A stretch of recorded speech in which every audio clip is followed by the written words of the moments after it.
Now, joining us live on Skype is the Executive Director of the Coalition of NGOs in Health, Gabriel Benaku, for some more analysis on this. Mr. Benaku, thank you very much for your time here on Newsdesk. We had the Health Minister there. Unfortunately, we are at 195, but the good news is 3 have fully recovered and 38 discharged. They're doing well, awaiting the final test to certify them as recovered. Your thoughts on how we've managed the process so far? Yeah, thank you very much. I think we already have indicated that the president has done well for proactively ensuring that the Minister of Finance, Minister of Health, Information to release support and information to the Ghanaian population. Also have praised the president for ensuring that the lockdown started aggressively. But we also have some to give them feedback. And we have done a small survey within the last 2 months, 2 weeks exactly. It ended yesterday. Just planning to do a press conference money call. This is what the Ghanaians are saying.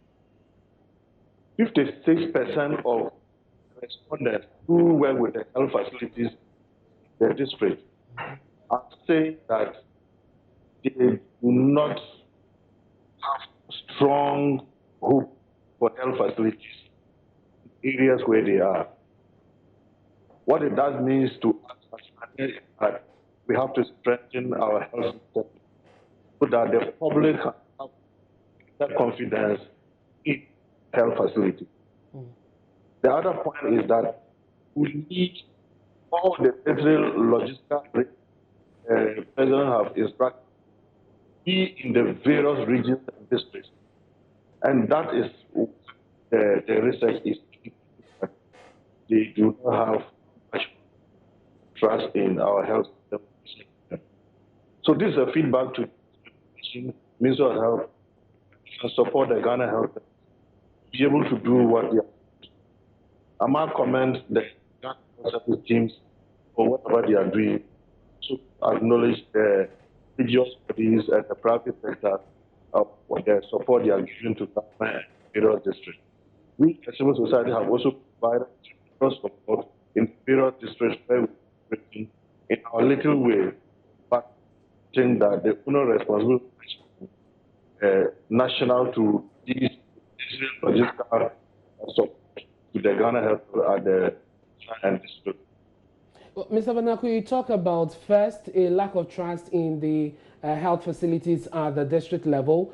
Can you reiterate the second feedback for us? The second feedback is that everybody knows that the coronavirus is with us. It's almost 100%. Everybody is able to describe the situation. Yeah. And 98% knew that it has affected productivity. So it's a common knowledge. We are going to publish the survey to you in the next 30 minutes on your system so that you can use it to educate. But where it is very challenging is that 56% of the respondents who are mostly our civil society who work with the health facilities at the rural district do not think that the current health system is robust enough to respond to cases at the district regional level. And so this is a very critical feedback that whatever the Ministry of Health is doing is allow resources to go to the district, especially 45 districts in Ghana who are sharing border with other countries. Well, when you say resources, exactly what are we looking at? Because the health minister has made it abundantly clear that enough PPEs, for instance, have been procured. Yes, there have been cases where some health workers at the district level have complained about the lack of it. The information minister a while ago did say that they can reach them to find out perhaps these materials are at the regional level and are yet to go down. But in terms of PPEs, we are told there is enough. Last Sunday, we were made to understand that ventilators, for instance, are being procured. What exactly should we be looking at? Space or what else? Yeah, yes, it's good that the ministry said they have released to the regional level. We are taking this opportunity to tell all the regional directors of health that this is the feedback we are getting from the field and they must proactively release the items to the various districts, because we also get information from the grassroots. And in fact, this morning, I received an application from some of the district health directors asking for civil society to support them with some of the PPE and even shelters. So all that we are saying is that they are doing well, but they don't know their cricket. And it is only civil society that can let them know that our eyes are and we are complementing with education, but we need to let them know that all is still not well in other areas. One area that was touched on, and I know you're very passionate about it, Mr. Benako, is mental health. Fortunately, the gender minister mentioned that within the spirit of the restriction, they are going to be taken care of. But happy with the measures put in place so far. We've not heard anything as far as, for instance, protection and even treatment is concerned. What would you like to be done in that direction? Hallelujah to they recognizing that the role of the mental health authority is very critical in this regard. And these are some of the things we appreciate that government is taking steps to roll on other critical health workers, other social workers, and other paramedical teams that are supposed to support and so that we can have a holistic approach, an integrated approach in tracing, and also ensure that every Ghanaian appreciates the effort. So we welcome the idea that the authority for that matter, psychologists, clinical psychology, mental health officers at the various level, to back with the art health professional with that unique knowledge of how they can provide psychosocial service to people who already have, and how they can provide caregivers and families who can mitigate the stigma. This stigma will come very fast. There's no doubt about it. In the next few days, those who they have their members that social stigma against them. And one stigma in society is a lot of depression, mental health, and as on we suggested, mental health authority is very critical in that. So we are happy that mental health is involved to be part of the teams. They are to provide social services, and they are also support regional community councils in what they are doing, so they can play a role. The critical issue is the mental health. Mr. Benako, thank you very much. We seem to be having some problem with the connection there, but thank you very much, Mr. Benako, for your thoughts on what has been done so far to help address the situation at hand. Now, the Joint COVID-19 Security Task Force has also been given updates on the enforcement of the imposed 14-day restriction. Brigadier General A.Y. Insiang, who is the commanding officer in charge of the Southern Command at Peshi, said the public is generally complying with the President's directive. That the soldiers that you have are well trained, they are professionals, they don't brutalize. We have deployed close to 1,000 soldiers in the field. Out of this number, we have had only one incident, and that incident had nothing to do with slapping. It is something that we thought is not of our standard, and that we are dealing with it. That soldier involved presently have been withdrawn back to the barracks, and I have tasked the military police to go into the matter and investigate. So all the videos you are seeing, they are false. I do not know the intention behind it. But whatever it is, be assured that your soldiers are professionals. They don't brutalize. We don't allow it, and we are never going to allow it. I go around myself and educate them. Before the deployment, I tasked the head of the legal department of the Ghana Army to go to the centers where we camp them before we deploy them to town. 4 different centers, one in Bema, 2 in Bema camp, Arakan and the Gunda Barracks, then 1 in Weji Barracks, then 1 in Michel camp. He went around and educated them about our rules of engagement, because it's very key to us. I personally went around myself. The commanding officers also spoke to them. So it is never true that our soldiers have been brutalizing our Ghanaians. We will not do it. we those in Kuma will not permit it. I want to emphasize that most of us Ghanaians are religious. We are either Christians or Muslims or traditional religious worshippers. And we know that telling lies about somebody is something that God does not permit. So those who are doing it, I don't know what your agenda is. Please, God does not permit what you are doing. Stop it. And let's encourage our officers and men in the field. Let's encourage them to do the job and do it well. I have got tremendous support from some of the MCEs. They assisted me to get the forward operating bases, and they visit the soldiers regularly. These are the sort of collaboration we want from you Ghanaians. Not the type of thing you put on the social media to run us down, to discourage the soldiers who are doing their best to ensure that we all prevent or curtail the spread of this pandemic. Let us support the soldiers in the field. It is in our own interest that we support them. Honorable Minister, thank you very much for the opportunity. Now, the Upper West Director of the Ghana Health Service, Dr. Osei Kufuor Afre, has disclosed they have been able to get in touch with 40 other persons that the victim came into contact with. He said they got one of the 40 persons through the public transport, that is 9 through the public transport the patient boarded from Accra to Wam. The victim is currently on self-quarantine. Flanked by the Upper West Deputy Director of Health in charge of administration and the region's chief nursing officer, Dr. Osei Kufuor Afre opened up to the media on what the Regional Public Health Epidemic Management Committee have done ever since the region recorded its first case of the coronavirus. A 42-year-old who had a sojourn in the United Kingdom, Spain, and returned to the country en route Egypt, boarded the public transport to the Upper West region, was tested positive. It's in isolation, self-isolation under monitoring.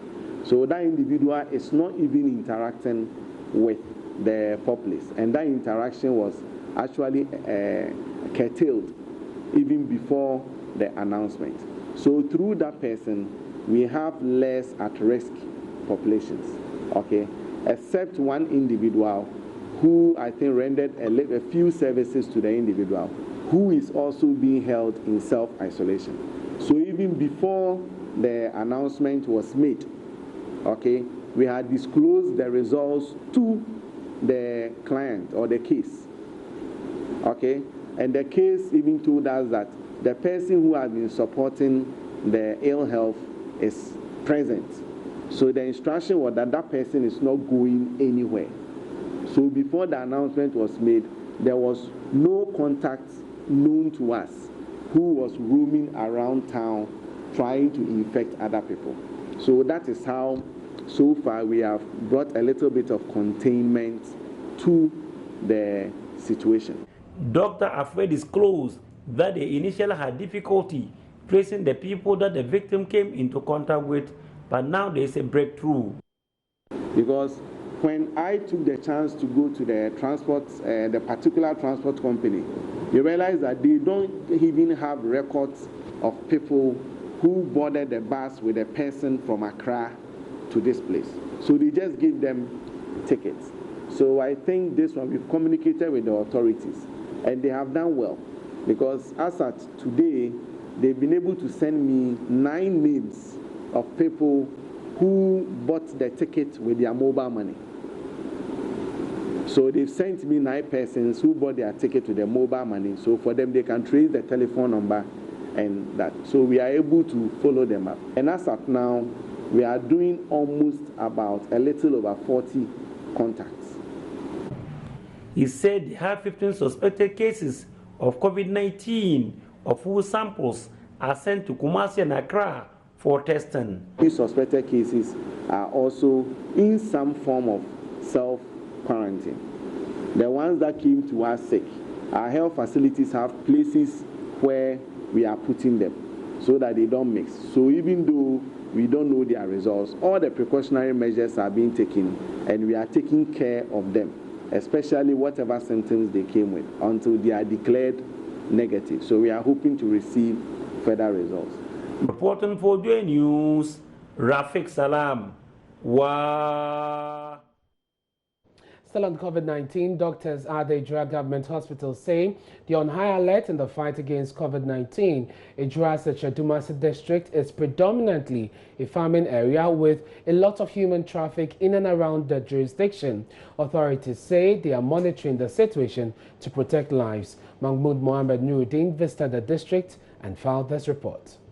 I think the COVID-19 coalition or campaign team had been, I think, one of the best now.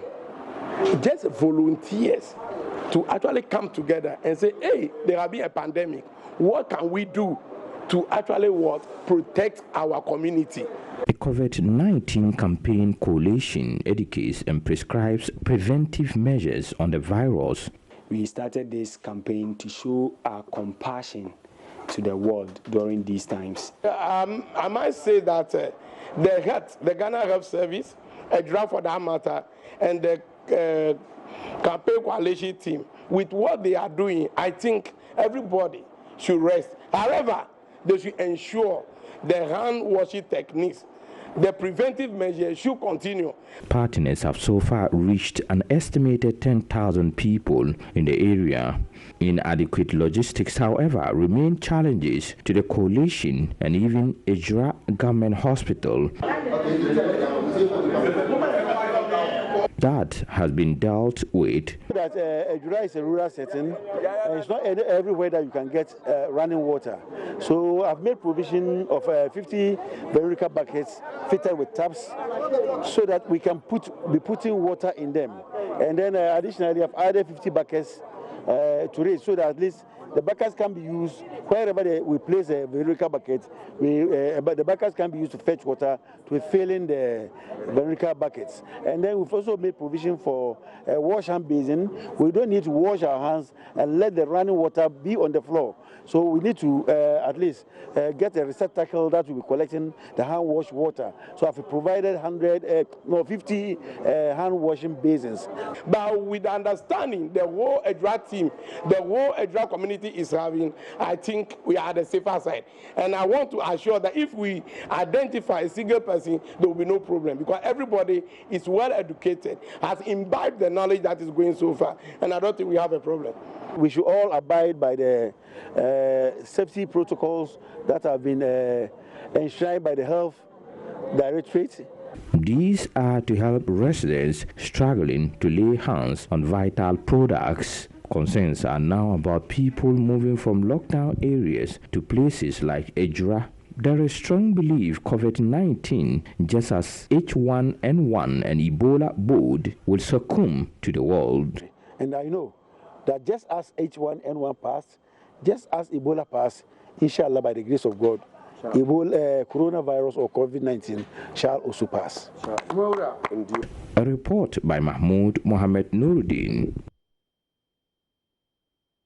Thanks for staying with us here on News Desk with me, Anas Minute. Joining us now is the head of our health desk, Fred Smith. And Fred was at the news conference we brought to you a while ago. He's here to fill us in on all that we missed. Fred, let's start with the issue of the vulnerable. The Minister for Gender and Social Protection was there.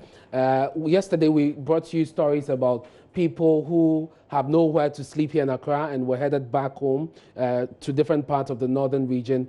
Did she touch on that, and what exactly is the provision for them? Well, indeed, when Cynthia Morrison took the stage, that was her main mission, to address concerns coming from persons who are vulnerable in times like this. You know, you've been asked to stay at home, but these are people who don't have a home, so what do you do to them? So what she said, the measures to mitigate the impact on such persons is to provide accommodation. That's the first thing for these people.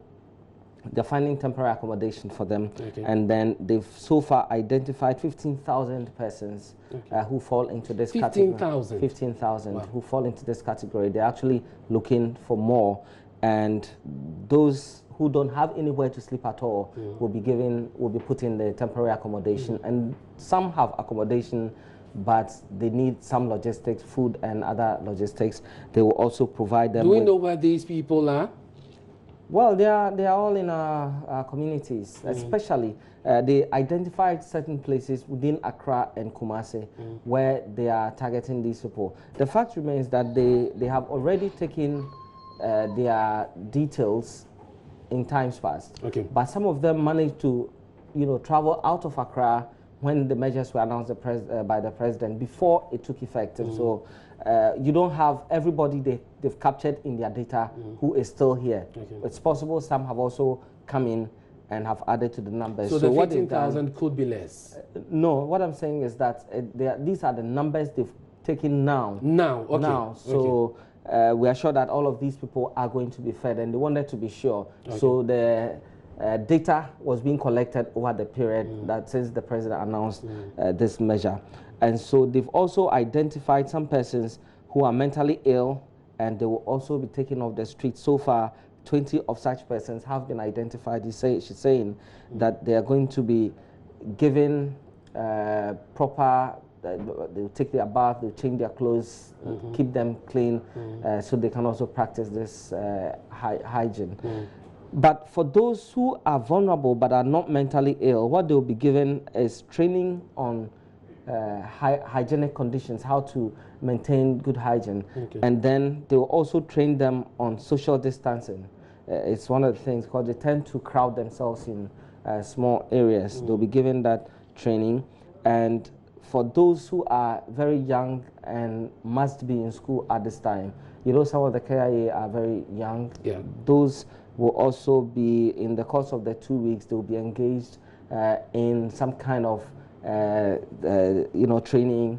Then when it's okay for them to put these persons in school, they will help enroll them in school. But beyond the issue of shelter, yesterday when we spoke to some of these women, they were hungry. They needed food to eat because they are not in business anymore. Yeah, food is part of the things they're giving them. And so even yesterday, I visited the area where the community center where they were kept. They had provided them with food already in the afternoon, and they were going to do more in the evening.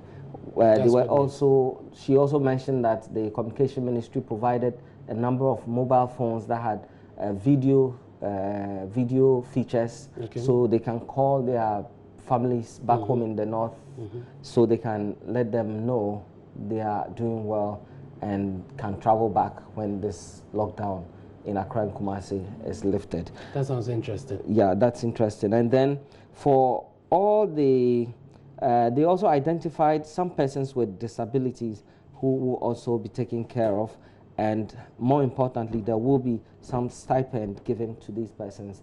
I think the information minister wanted to know how much the stipend is. She declined to answer, and there was a question about how much, why they want to give them stipend, because they will be given food, they will be given sanitizers, soap, other things. What's the need for sanitizer? For the stipends. And so the minister is saying that, well, some of these persons may need things that may not have been provided, some basic stuff, and so it's okay to give them.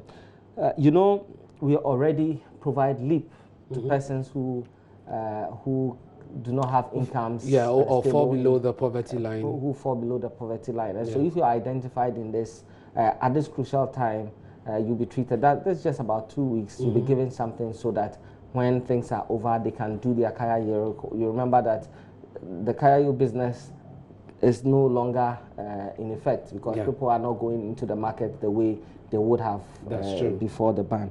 And so these are the measures the Gender and Social Protection Minister rolled out. And also very interesting, the issue of how to deal beyond social protection, how to deal with the bodies of the people who have passed on as a result of COVID-19. I think that question was asked. Was there any response that was given? Well, it didn't come up actually. It's a question that we wanted to put to them, but the information was not readily available. I had actually gone to the information minister to ask. So they were checking what to do. But he had mentioned that the health ministry had commented on that some time ago, and so we'll check on that as well, and then see what's the way forward for the 5 who have already died. We saw a letter going around yesterday that the government has taken custody of the dead, and that government will perform the rites, and we will have to confirm that with the health ministry. Well, thank you very much, Fred Smith, for bringing us details on what we missed the news briefing that was held today at the Information Ministry, all on COVID-19 and also on the restrictions imposed by the president. It's now a number of areas across the country do not have water. The managing director of the Ghana Water Company Limited, Engineer Clifford Bryman, has been responding to complaints from the public on what's causing the shortage in supply and what the Ghana Water Company Limited is doing to address the problem. He spoke on Joy FM Super Morning Show with my colleague Daniel Dazi. Apply. Oh, as for the challenges Ghana Water Company has been facing, it's historical. The truth of the matter is that our population growth rate is not something that you can use in any planet. And in developing any water supply system, you take population growth rate into consideration. You build a system to cover the number of people within a particular number. And if the population outgrows the planning processes, those challenges will continue to come. And that is where we are today. Because if you look at the rate at which Accra is growing, it's unimaginable. All the production sectors that we have been exhausted. And so we try as much as possible to be demand supply managed. That we know Ghanaians notice they don't get 24/7. And for that matter, they have containers in their home. And so every time the water is running, they store. And so we now have that opportunity to look elsewhere to supply the other people that if otherwise we were supplying everybody, they wouldn't have got. So we've been doing that for a very long time. And just when the president came out with the issue of COVID-19, we issued a statement which was sent out by Stanley. And that's where he tried to bring out some of the issues that we have and encourage Ghanaians to continue to store. Because if you don't store it, it is not possible to move everybody 24/7. Somebody just called you and mentioned that Dudua, their water is good because the line passes through Dudua. And so as the line is coming, people draw. So those downstream, by the time the water gets to their side, it's finished. There's nothing you can do about it because the numbers have increased. And the rate at which people consume water has also increased because of our lifestyle. And so those challenges are there. We'll try to work on most of them and trying to also look at our material and leading them up to where we're going on with it. Now, Mr. Marty said on a sister radio station a few days ago that Ghana Water Company Limited is ready to meet the increased demand. He said that, and I quote, they had requested all regions to up their production a bit. He said demand has gone high, people will need more water, so we'll increase a bit so that we can meet the demand. What are these efforts that have been made? And how is it that after this statement, we're still getting people saying they are not getting water supply? Exactly. It's still the same thing because normally when they build a system, we have a little excess over our capacity. And so if you ask them to stretch, they can stretch some of the production, but how far can they stretch capacity? And so you've done that, but you still realize that the population still outstrips the demand still outstrips your supply. And so we want to strictly go by the supply-demand management so that when people are not getting in their area, then we call on the various lines so that people will come and attend to you. Some of the people complaining, the problems are localized because even before this issue, we've had several complaints about people, only for you to send your technical team to realize that, oh, somebody's house has a problem and it's a localized area and not for everybody. But if you make it come to the air as if the whole area is having that difficulty, it creates panic. And so we put out a lot of numbers for people to call anytime there is an issue. I'm going to ask that we send out another circular today where particular regions that in Accra, for example, we have 3 distribution regions. We have Accra West, we have Accra East, and we have Tema. We put all the numbers out so that if you are around Tema and there's an issue, you call the Tema line and they'll get technical officers to come and then attend to you directly. Now, Dr. Bryman, forgive me if I misheard, but you said that we can't provide or produce enough water to meet the demand that you need to meet as Ghana Water Company Limited. Is that? Northeast region correspondent bringing us up to speed on a disinfection exercise which is underway there. Now, information on how people can avoid catching COVID-19 highlight the need for regular hand washing with soap and running water and the practice of social distancing. Now, that shouldn't be too difficult for many people who have fairly decent accommodation and access to utilities. Same, however, cannot be said of those living in some of Ghana's most densely populated communities where living conditions do not permit. My colleague Justice Bedu has spent time at Old Fadama to find out what a coronavirus pandemic means for the country's most vulnerable. In the room where people used to come for health care, hands are now raised in prayer, hoping that could save a community of over 100,000 people from the venom of a global pandemic that has now infected nearly 1 million people and killed over 35,000.